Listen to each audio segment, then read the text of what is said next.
नमस्कार बंधुगण मु शारदा प्रसाद आपण मानक स्वागत करुछि आजिर वीडियो को। आजिर वीडियो रे एक सुंदर कहानी आलोकर संधाने। तेबे आसंतु आरंभ करिबा कहानीटी। राति 8टा भितरे काम सारी घर को फेरी आसे मंदिरा। से दिन किंतु फेरी नथिला से। राति 11 बाजिबा को आ अल्प किछि समय बाकी थिला।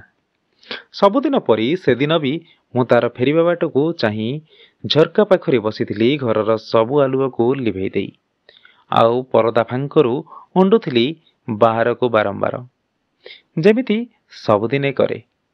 मोते धीरे धीरे निद लगी आसुथिला। मंदिरा बोधे घरे नाही, केउ बंधु बांधव घर को जाई थाई पारे। एया भाबी मु झरकार परदा को भलरे टाणी देई सोईबाकू चेष्टा करे। हठात घर आगरे गोटे गाड़ी रहिबार शब्दरे मोर लागी आसुथिबा कौलिया निदटा भांगीगला। घंटारे राति 12 बाजिथिला। मु धाई गली झरका पाखको। मंदिरार घर आगरे ऑटो रिक्शाटीए ठिया होइथिला। निर्वाचन पोस्टरटीए देहरे गुड़े मंदिरा ओल्हेला गाड़ी भितरु आ यथासंभव निजको संभाली नेबाकू चेष्टा करी चलीगला निज घर भितरकू। मु चमकी पड़िली। ऑटो रिक्शा वालाटी ताको पैसा मागी नथिला। ता घर आगरे ताको ओल्हाई देई चली जाइथिला बस। मंदिरा मोर पड़ोसी, विवाहिता, देखिबाकू बेस भल। बस्ती रे बसवास करुथिबा झियमानक मध्यरे एमिति सुंदर झियटीए मु क्वचित देखिछि।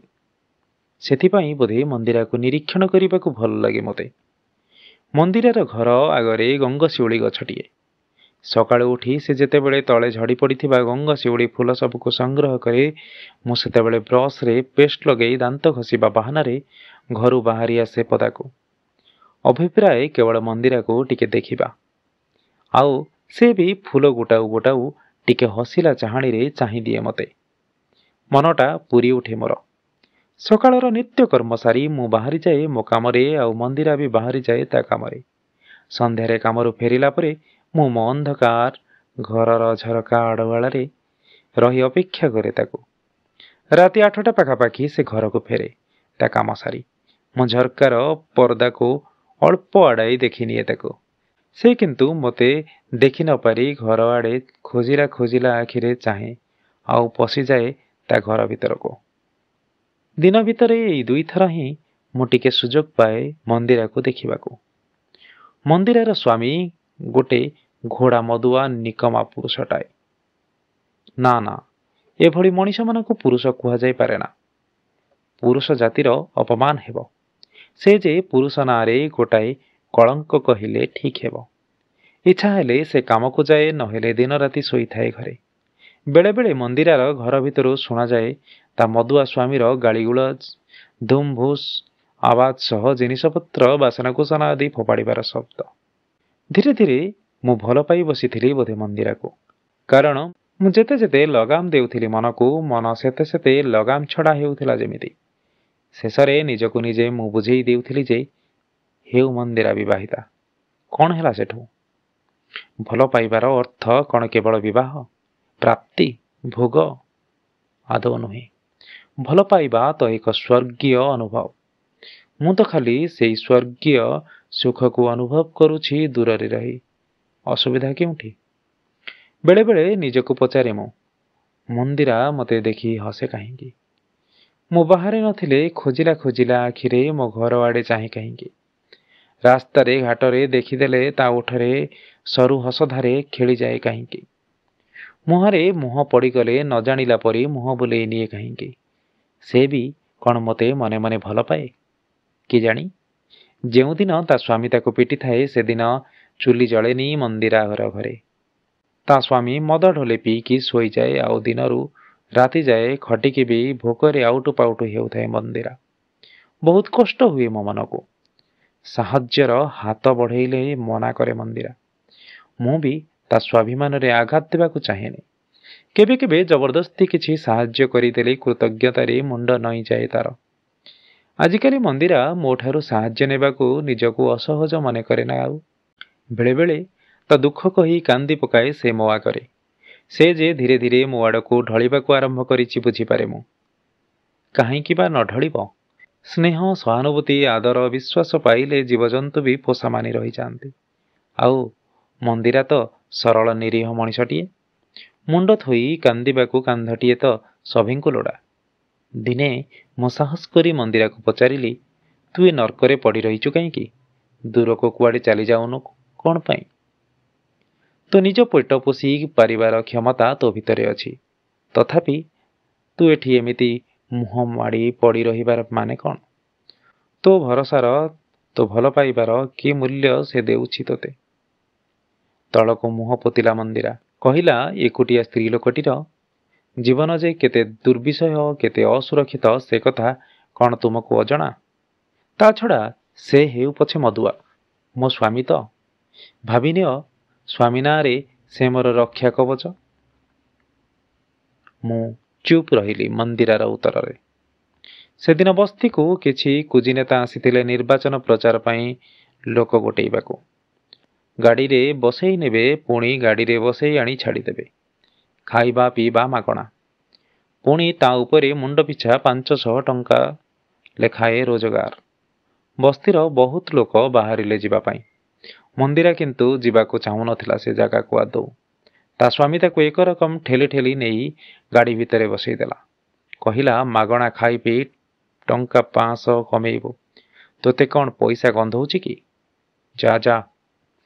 ନିର୍ବାଚନ ପ୍ରଚାର ସରିଲା ପରେ ଖାଇବା ପିଇବା ଓ ଟଙ୍କା ବଣ୍ଟା ସବୁ ସରୁ ସରୁ ରାତି। ମନ୍ଦିରା ଚାରିଆଡ଼କୁ ଆଖି ବୁଲେଇଲା। କାହିଁ, କେହି ତ ଦିଶୁନାହାନ୍ତି ତା ବସ୍ତି ଲୋକ। ସବୁ ଚାଲିଗଲେଣି ନା କ'ଣ? ଏଠି ଯେଉଁମାନେ ଅଛନ୍ତି ସେ ତ ସେମାନଙ୍କ ଭିତରୁ କାହାକୁ ବି ଜାଣିନି। କ'ଣ କରିବ ଏବେ ସେ?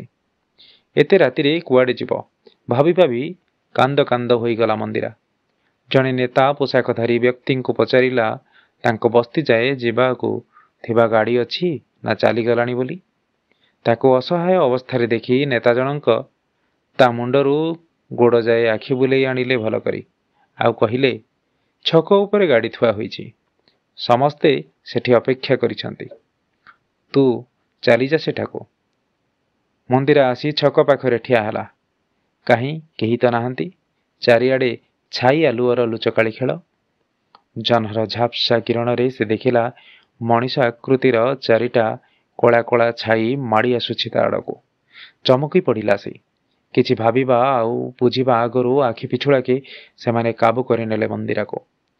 ଚିଲେଇବାକୁ ଚାହିଁ ବି ଚିଲେଇ ପାରିନଥିଲା ସେ। ଆଉ ତାପରେ ଯାହା ଘଟିଥିଲା ତାହା ବୋଧେ ମନ୍ଦିର ଜୀବନର ସବୁଠାରୁ ବଡ଼ ଦୁର୍ଘଟଣା। ଅର୍ଦ୍ଧ ଉଲଗ୍ନ ଅବସ୍ଥାରେ ସେ ପଡ଼ିଥିଲା ଡ୍ରେନ୍ କଡ଼ରେ। ଅଟୋରିକ୍ସାବାଲାଟିଏ ତାକୁ ଉଠାଇ ଆଣିଥିଲା ସେଠାରୁ। ରାସ୍ତା କଡ଼ରେ ପଡ଼ିଥିବା ନିର୍ବାଚନ ପୋଷ୍ଟରରୁ ଗୋଟେ ଗୁଡ଼େଇ ଦେଇ ତା ଦେହରେ। ମୁଁ ଘର ଭିତର ଅନ୍ଧାର କରି ଝରକା ପାଖରେ ବସିଥିଲି ତାକୁ ଅପେକ୍ଷା କରି, ଯେମିତି ସବୁଦିନେ ବସେ। ଅନ୍ଧାର ନ କଲେ ତା ସ୍ୱାମୀ ଯଦି ଜାଣିଦିଏ ଯେ ମୁଁ ତା ସ୍ତ୍ରୀକୁ ଝରକା ପାଖରେ ଉଣ୍ଡୁଛି ବୋଲି, ତାହେଲେ ପିଟି ପିଟି ଦରମରା କରିଦେବ ସେ ମନ୍ଦିରାକୁ। ମୋ ପାଇଁ ତାର କିଛି କ୍ଷତି ହେଉ ଏ କଥା ମୁଁ କେବେ ବି ଚାହୁଁନଥିଲି। ଘଣ୍ଟାର ଘଣ୍ଟା 8ରୁ ଯାଇ 9ରେ, ଆଉ 9ରୁ ଯାଇ 10, ପୁଣି 12ରେ ପହଞ୍ଚିଲା, କିନ୍ତୁ ମନ୍ଦିରା ଫେରୁନଥିଲା। ଆଉ ଫେରିଲା ତ ପୁଣି ଏ ଅବସ୍ଥାରେ। ପ୍ରଥମେ ତ ମୁଁ କିଛି ବୁଝିପାରିଲିନି ହଠାତ୍ କରି, କିନ୍ତୁ ଧୀରେ ଧୀରେ ସବୁ ଘଟଣା ମୋ ଆଗରେ ଯେମିତି ପରିଷ୍କାର ଭାବରେ ଦୃଶ୍ୟ ହେଉଥିଲା। ମନ୍ଦିରା ସହ କ'ଣ ଯେ ସବୁ ଘଟିଯାଇଛି ତାହା ଅନୁମାନ ଲଗାଇବାକୁ ଆଉ ବାକି ନଥିଲା ମୋର। ମୁଁ ଅନ୍ଧାରରେ ମୁହଁ ଲୁଚେଇ ଶୋଇବାର ବୃଥା ଚେଷ୍ଟା କରୁଥିଲି ସିନା, କିନ୍ତୁ ନିଦ ମୋ ଠାରୁ ଅନେକ ଦୂରରେ ଥିଲା। ଭଗବାନଙ୍କୁ ମନେ ମନେ ଗୁହାରି ବି କରୁଥିଲି ଯେ, ପ୍ରଭୁ, ମୁଁ ଯାହା ସବୁ ଭାବୁଛି ସେମିତି କିଛି ଘଟିନଥାଉ ମନ୍ଦିରା ସହ। କିନ୍ତୁ ଘଟଣାର ପରବର୍ତ୍ତୀ ଦୃଶ୍ୟପଟ ତ ମୋ ଆଖି ସାମ୍ନାରେ ହିଁ ଥିଲା। ମୋ ମନ, ହୃଦୟ ସବୁ ଏବେ ଖଣ୍ଡ ବିଖଣ୍ଡିତ ହୋଇ ଭୂଇଁରେ ଲୋଟିଥିଲେ ବିକଳ ଭାବରେ। କିଛି ସମୟ ପରେ ଘରୁ ଶୁଭିଲା ମନ୍ଦିରା ମଦୁଆ ସ୍ୱାମୀର ବିକଟାଳ ରଡ଼ି। ପିଟି ପିଟି ଘରୁ କାଢ଼ିଦେଲା ସେ ମନ୍ଦିରାକୁ। ଚୁଟି ଘୋଷାଡ଼ି ଆଣି ଠିଆ କରିଦେଲା ରାସ୍ତାରେ, ଆଉ କହିଲା, ଦୋଚାରୁଣୀ କୂଳଟା, କୋଉ ଖୁସିରେ ତୋତେ ମୁଁ ଘରେ ରଖିବି? ଇଜ୍ଜତ ମହତ ସବୁ ତ ରାସ୍ତାରେ ଫୋପାଡ଼ି ଦେଇ ଆସିଛୁ। ମୁଁ ଏ ବସ୍ତି ଲୋକଙ୍କୁ କେମିତି ମୁହଁ ଦେଖେଇବି? ବାହାର ମୋ ଘରୁ। ଛାତି ଭିତରଟା ବିଦାରି ହେଇଗଲା ମୋର। ଭିତରେ ଥାଇ ଦେଖିଲି ତା ସ୍ୱାମୀ ତାକୁ ଏକା ଛାଡ଼ି ଦେଇ ଘର ଭିତରେ ପଶି କବାଟ କିଳିଦେଲା। ଏକା ଏକା ରାସ୍ତାରେ ଠିଆ ହୋଇ ଖୁବ୍ କାନ୍ଦିଲା ମନ୍ଦିରା। ବିଗତ ଝଡ଼ର ଚିହ୍ନ ସବୁ ସ୍ପଷ୍ଟ ବାରି ହେଉଥିଲା ତାର ଅସ୍ତବ୍ୟସ୍ତ କେଶବାସରୁ। ଧୀରେ ଧୀରେ ଅନ୍ଧାର ଆଡ଼କୁ ଆଗଉଥିଲା ସେ। ମନରେ ଶଙ୍କା ପଶିଗଲା ମୋର। ମନ୍ଦିରା ଯେ ପୁଣି ଥରେ ଝଡ଼କୁ ସାମ୍ନା ନ କରିବ ସେ କଥା କିଏ କହିବ। ମୁଁ ବି ଧୀରେ ଧୀରେ ଘରୁ ବାହାରି ତା ପଛେ ପଛେ ଚାଲିବାକୁ ଲାଗିଲି। ସେ ଚାଲି ଚାଲି ଯାଇ ବସିଲା ବସ୍ତି ଶେଷ ପାଖ ବରଗଛ ମୂଳରେ। ମୁଁ ଚୁପଚାପ ଯାଇ ଠିଆ ହେଲି ତା ପାଖରେ। ମୋତେ ଦେଖି ଚମକି ପଡ଼ିଲା ସେ ଏବଂ ଆହୁରି ଜୋର ଜୋରରେ କାନ୍ଦିବାକୁ ଲାଗିଲା। ମୁଁ ତା ଆଡ଼େ ହାତ ବଢ଼ାଇଲି ଆଉ କହିଲି, ମନ୍ଦିରା, ମୁଁ ମାନୁଛି ନିଃସ୍ୱାର୍ଥ ଭଲ ପାଇବାରେ କେବଳ ତ୍ୟାଗ ହିଁ ଥାଏ। କିନ୍ତୁ ଯାହାର ସ୍ନେହ ଶ୍ରଦ୍ଧା ଓ ଭଲ ପାଇବାର ଯୋଗ୍ୟତା ନଥାଏ ତାକୁ ଭଲ ପାଇ ବସିବା ଅପାତ୍ରରେ ଦାନ ଦେବା ସଙ୍ଗେ ସମାନ। ଏବେ ବି ସମୟ ଅଛି ନିଜକୁ ବଦଳେଇ ଏ ନର୍କରୁ ବାହାରିବା ପାଇଁ। ସେ ବି ବୋଧେ ଚାହୁଁଥିଲା ସେଇ ଚିରାଚରିତ ତ୍ୟାଗରୁ ମୁକ୍ତି ଆଉ ଖୋଜୁଥିଲା ନିରାପଦ ଆଶ୍ରୟଟିକୁ। ଚାରିଆଡ଼େ ନିଶୂନ ରାତିର ନୀରବତା। ଆଖିରୁ ଲୁହକୁ ପୋଛି ସେ ମୋ ହାତ ଉପରେ ହାତ ରଖି ଉଠି ଠିଆ ହେଲା। ଅନ୍ଧାରର ବକ୍ଷରେ ଆମେ ଆଗେଇ ଚାଲିଲୁ ଏକ ନୂତନ ଆଲୋକର ସନ୍ଧାନରେ। ଧନ୍ୟବାଦ। ଆଶା କରୁଛି ଏହି ସଂଗୃହୀତ ଗଳ୍ପଟି ଆପଣମାନଙ୍କର ପସନ୍ଦ ଆସିଥିବ। ଯଦି ମୋ ଉପସ୍ଥାପନାଟି ଆପଣଙ୍କ ମନକୁ ଛୁଇଁଥିବ ନିଶ୍ଚିତ ଭାବରେ ଲାଇକ୍ ସେୟାର କରିବା ପାଇଁ ଭୁଲିବେନି। ଧନ୍ୟବାଦ।